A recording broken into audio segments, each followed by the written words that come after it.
ఋగ్వేదాలో 10వ స్కందము 90వ అధ్యాయములు 7వ వచనంని దయచేసి వివరించగలరా?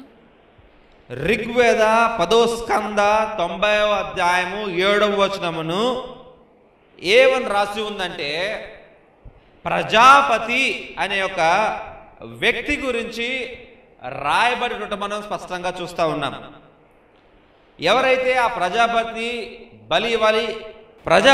బలిచే సమయమున అతను దేవుని కుమారుడు, తాను ఒక స్తంభానికి గట్టిగా కట్టబడి తన చేతులకి కాళ్ళకు శీలలు కొట్టబడి అతను తానులో నుండి రక్తము కారుకుంటూ ప్రవహిస్తూ బయటికి వస్తూ ఉండాలి.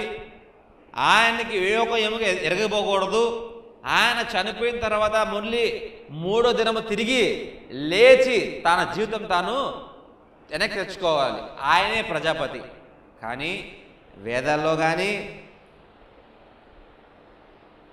మహాభారత రామాయణంలో కానీ ఏ ఒక్కరు కూడా చూసుకున్నట్లయితే వారు పునరుత్థానము అనే ఒక విషయం మనము ఎక్కడా కనబడదు. పునరుద్ధానం అనే విషయము వారి జీవితాల్లో ఎక్కడా కనబడదు. కానీ ఈ ప్రజాపతి ఎవరు అంటే యేసుక్రీస్తు. ఆయనే స్తంభాన్ని చేత కట్టబడి మేకులు కొట్టబడి రక్తం కార్చుకుంటూ చనిపోయి 3 రోజులు పాత పెట్టబడి 3వ దినమున మళ్ళీ పునరుద్ధానుడే లేచి పరలోక ఆరోహణమయ్యాడు.